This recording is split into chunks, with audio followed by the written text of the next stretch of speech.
ಸ್ನೇಹಿತರೆ ನಮಸ್ಕಾರ. ಈ ಬಿಗ್ ಬಾಸ್ಗೆ ಹೋಗಿ ಹೊರಗಡೆ ಬಂದ ಬಳಿಕ ಒಂದಷ್ಟು ಸ್ಪರ್ಧಿಗಳು ಹೊಸದಾಗಿ ಏನಾದರೂ ಒಂದು ಆಲೋಚನೆ ಮಾಡೋದು, ಹೊಸ ಪ್ರಾಜೆಕ್ಟ್ಗಳಲ್ಲಿ ತೊಡಗಿಕೊಳ್ಳೋದು ಅಥವಾ ಹೊಸ ಸೀರಿಯಲ್ಲು, ಹೊಸ ಸಿನಿಮಾ ಈ ರೀತಿ ಬ್ಯುಸಿ ಆಗೋದನ್ನು ನಾವು ಕೇಳಿದ್ವಿ. ಆದರೆ ಈ ಬಾರಿ ಬಿಗ್ ಬಾಸ್ ಸೀಸನ್ಗೆ ಹೋದಂತಹ ಸ್ಪರ್ಧಿಯೊಬ್ಬರು ಈಗ ಹೊರಗಡೆ ಬಂದ ಬಳಿಕ ತಮ್ಮದೇ ಆದಂಥ ಹೊಸದೊಂದು ಉದ್ಯಮವನ್ನು ಶುರು ಮಾಡಿದ್ದಾರೆ. ಏನದು ಉದ್ಯಮ ಅಂತ ಹೇಳಿದರೆ ಪಟಾಕಿ ಕಿಚನ್ ಅನ್ನುವಂಥ ಒಂದು ಫುಡ್ಡು ಕೋರ್ಟ್, ಒಂದು ಹೋಟೆಲ್ ಟೈಪ್ನ ಒಂದು ಫುಡ್ಡು ಕೋರ್ಟನ್ನು ಓಪನ್ ಮಾಡಿದ್ದಾರೆ. ಹೌದು, ಹೆಸರು ಹೇಳುವಂತೆ ಪಟಾಕಿ ಕಿಚನ್ನು ಅಂತೇಳಿ ಹೇಳಿದರೆ ಬಹುಶಃ ಯಾರ್ದು ಅಂತೇಳಿ ಗೊತ್ತಾಗಿರುತ್ತೆ, ಬೇರೆ ಯಾರ್ದು ಅಲ್ಲ, ಅದೇ ರಕ್ಷಿತಾ ಶೆಟ್ಟಿದು. ಹಾಗಾದರೆ ಈ ಪಟಾಕಿ ಕಿಚನ್ನ ವಿಶೇಷತೆ ಏನು, ಇವರು ಆಲೋಚನೆ ಏನು, ಇದನ್ನು ಉದ್ಘಾಟನೆ ಮಾಡಿದ್ಯಾರು, ಎಲ್ಲಿ, ಹೇಗಿದೆ ಎಲ್ಲವನ್ನು ಕೂಡ ನೋಡ್ತಾ ಬರೋಣ. ಅದಕ್ಕಿಂತ ಮುಂಚೆ ನೀವಿನ್ನೂ ಕೂಡ ನಮ್ಮ ಚಾನಲನ್ನು ಸಬ್ಸ್ಕ್ರೈಬ್ ಮಾಡಿಲ್ಲ ಅಂದರೆ ದಯವಿಟ್ಟು ಕೂಡಲೇ ಸಬ್ಸ್ಕ್ರೈಬ್ ಮಾಡಿ ಸ್ನೇಹಿತರೆ.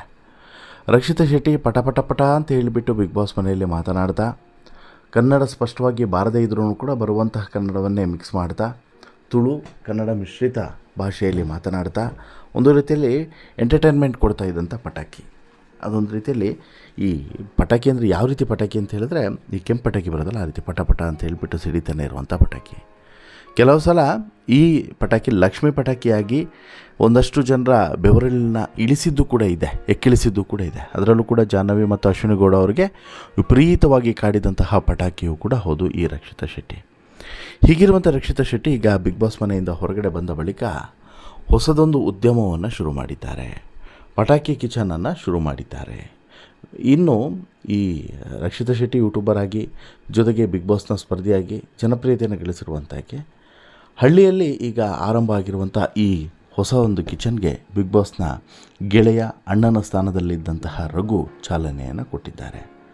ಮೊದಲ ದಿನ ರಘು ಏಡಿ ಗೀ ರೋಸ್ಟನ್ನು ತಯಾರಿಸಿದ್ದಾರೆ.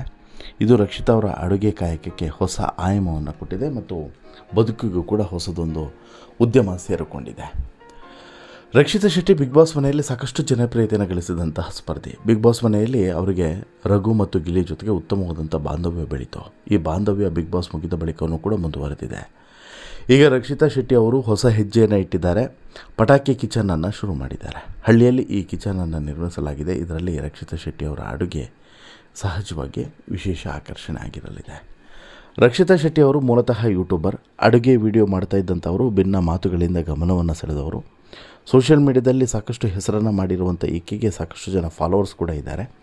ಈ ಕಾರಣಕ್ಕೆ ಬಿಗ್ ಬಾಸ್ನಲ್ಲಿ ಅವರಿಗೆ ಅವಕಾಶ ಕೂಡ ಸಿಕ್ತು. ಅವರು ಈ ವೇದಿಕೆಯನ್ನು ಸರಿಯಾದ ರೀತಿಯಲ್ಲಿ ಬಳಕೆಯನ್ನು ಮಾಡಿಕೊಂಡ್ರು. ರಕ್ಷಿತಾ ಶೆಟ್ಟಿ ಅವರು ಬಿಗ್ ಬಾಸ್ನ ರನ್ನರ್ ಅಪ್ ಕೂಡ ಆದರು. ಈಗ ತಮ್ಮ ಯೂಟ್ಯೂಬ್ ಕಾಯಕವನ್ನು ಮುಂದುವರಿಸಿದ್ದಾರೆ. ಜೊತೆಗೆ ಯೂಟ್ಯೂಬ್ನ ಜೊತೆಗೇ ಈ ಕಿಚನ್ನ ಕಾಯಕವನ್ನು ಕೂಡ ಶುರು ಹಚ್ಕೊಂಡಿದ್ದಾರೆ. ಹೌದು, ಇಂಥದ್ದೊಂದು ಉದ್ಯಮದ ಅನಿವಾರ್ಯತೆ ಇದೆ. ಯಾಕಂತ ಹೇಳಿದ್ರೆ ಖಾಲಿ ಯೂಟ್ಯೂಬನ್ನು ನಂಬಿಕೊಂಡು ಜೀವನವನ್ನು ಸಾಗಿಸೋದಕ್ಕೆ ಸಾಧ್ಯವಿಲ್ಲ. ಈ ಬಿಗ್ ಬಾಸ್ನಿಂದ ಬಂದಂಥ ಹಣವನ್ನು ಯಾವುದಾದ್ರೂ ಒಂದು ಕ್ಷೇತ್ರಕ್ಕೆ ಇನ್ವೆಸ್ಟ್ಮೆಂಟ್ ಮಾಡಬೇಕು ಅನ್ನೋಂಥ ಕನಸನ್ನು ಕಂಡಂಥ ಈಕೆ ಕೆಲವೊಂದಷ್ಟು ಕಮಿಟ್ಮೆಂಟ್ಗಳನ್ನು ದೂರ ಮಾಡಿಕೊಂಡು ಇಲ್ಲಿ ಇದಕ್ಕೆ ಬೇಕಾದಂತಹ ಈ ಕಿಚನ್ಗೆ ಬೇಕಾದಂಥ ಸೆಟಪ್ಪನ್ನು ಕೂಡ ಮಾಡಿಕೊಂಡ್ರು. ಬಿಗ್ ಬಾಸ್ ಮನೆಯಲ್ಲಿದ್ದಂಥ ಸಂದರ್ಭದಲ್ಲಿ ಪಟಾಕಿ ರಕ್ಷಿತಾ ಅನ್ನುವಂಥ ಬಿರುದು ಅವರಿಗೆ ಸಿಕ್ಕಿತ್ತು.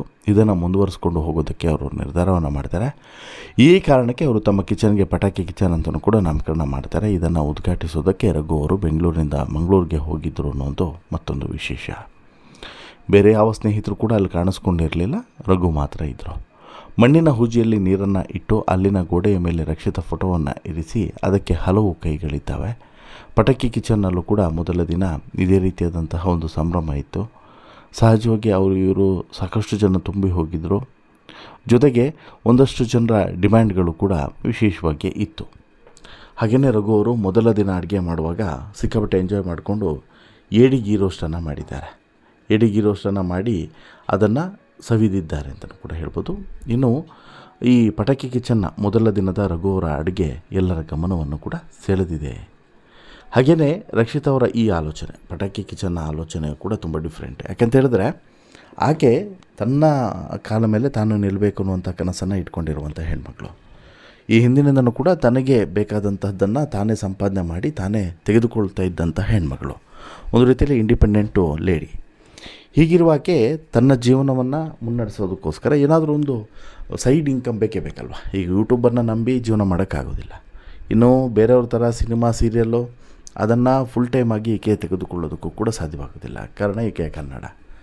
ಹೀಗಿರುವಂಥ ಸಂದರ್ಭದಲ್ಲಿ ಈಕೆಗೆ ಈಗ ಇರುವಂಥದ್ದು ಯಾವುದಾದ್ರೂ ಒಂದು ಬಿಸ್ನೆಸ್ಸನ್ನು ಮಾಡಬೇಕು ಅನ್ನುವಂಥ ಆಪ್ಷನ್ಸು.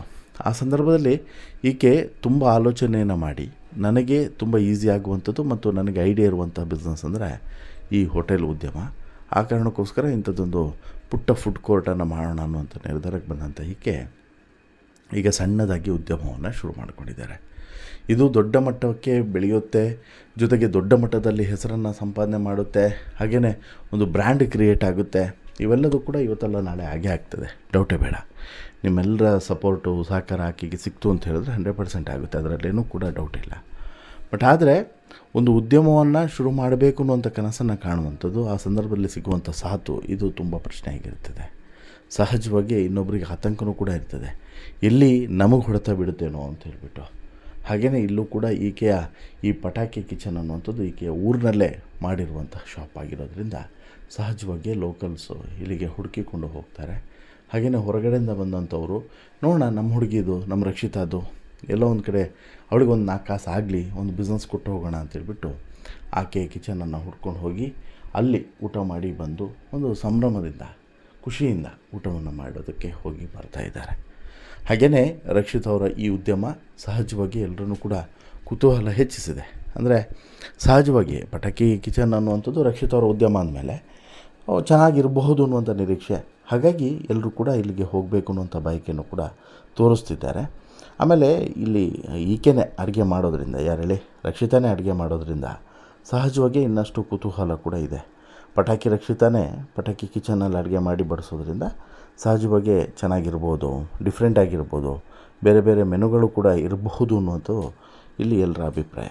ಹಾಗಾಗಿ ಈಗ ಈಕೆ ಶುರು ಮಾಡಿರುವಂತಹ ಪಟಾಕಿ ಕಿಚನ್ಗೆ ರಘು ಹೋಗಿದ್ದಾರೆ.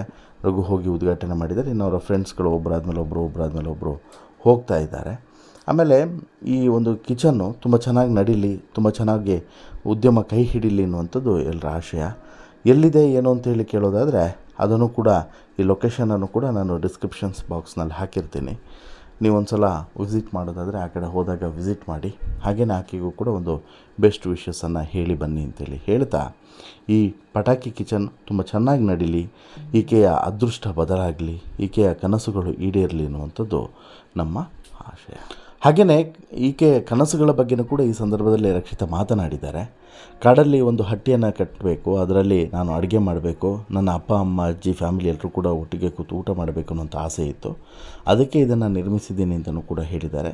ಹಾಗೆಯೇ ಪಟಾಕಿ ಕಿಚನ್ ಮೂಲಕ ಹೊಸ ಹೊಸ ರೆಸಿಪಿಗಳನ್ನು, ಅದರಲ್ಲೂ ಕೂಡ ದೇಸಿ ಶೈಲಿಯಲ್ಲಿ ಆಧುನಿಕ ಉಪಕರಣಗಳನ್ನು ಬಳಸದೆ ತಯಾರಿಸುವಂಥ ಅಡುಗೆಗಳನ್ನು ರಕ್ಷಿತಾ ಶೆಟ್ಟಿ ಮಾಡ್ತೀನಿ ಅನ್ನೋದ್ರ ಮೂಲಕ ಅದನ್ನು ಯೂಟ್ಯೂಬ್ಗೂ ಕೂಡ ಅಪ್ಲೋಡ್ ಮಾಡ್ತೀನಿ. ಹಾಗಾಗಿ ತಾವು ಖುದ್ದಾಗಿ ದೋಣಿಯಲ್ಲಿ ಹೋಗಿ ನೀರಲ್ಲಿ ಬಲೆಯನ್ನು ಬೀಸಿ ರಘು ಹಾಗೂ ರಕ್ಷಿತಾ ಏಡಿಯನ್ನು ತಂದರು. ಅದೇ ಏಡಿಗಳನ್ನು ಬಳಸಿ ರಘು ಇಲ್ಲಿ ಏಡಿ ಗೀ ರೋಸ್ಟನ್ನು ಮಾಡಿದ್ರು ಅನ್ನೋದು ವಿಶೇಷ. ಬಟ್ ಪ್ರತಿದಿನ ಇವೆಲ್ಲ ಆಗಲ್ಲ, ತಂದಂಥದ್ದನ್ನು, ಮಾರ್ಕೆಟಿಗೆ ಬಂದಂಥದ್ದನ್ನು ಎಲ್ಲ ತಂದು ಅದನ್ನು ವಿಶೇಷವಾಗಿ ಇವರು ಖಾದ್ಯಗಳನ್ನಾಗಿ ಮಾಡಿ ಬಡಿಸ್ತಾರೆ. ಒಟ್ಟಿನಲ್ಲಿ ನೀವು ಕೂಡ ಒಮ್ಮೆ ಹೋಗಿ ಬನ್ನಿ, ಶುಭ ಹಾರೈಸಿ. ಲೊಕೇಶನನ್ನು ಶೇರ್ ಮಾಡಿರ್ತೀನಿ, ಒಂದು ಸಲ ಶುಭ ಹಾರೈಸಿ ಬನ್ನಿ. ಒಳ್ಳೆಯದಾಗಲಿ ಆಕೆ ಬಿಸ್ನೆಸ್ಗೆ ಅನ್ನೋದು ನಮ್ಮ ಆಶಯ, ನಮ್ಮ ಹಾರೈಕೆ. ನಿಮ್ಮ ಅಭಿಪ್ರಾಯ ಏನು ಅನ್ನೋದನ್ನು ಕಮೆಂಟ್ ಮಾಡಿ ತಿಳಿಸಿ. ಜೊತೆಗೆ ಈ ಸ್ಟೋರಿ ಇಷ್ಟ ಆಯಿತು ಅಂತ ಹೇಳಿದ್ರೆ ಲೈಕ್ ಮಾಡಿ, ಶೇರ್ ಮಾಡಿ, ಚಾನಲ್ಗೆ ಸಬ್ಸ್ಕ್ರೈಬ್ ಆಗೋದನ್ನು ಮರಿಬೇಡಿ. ಧನ್ಯವಾದ.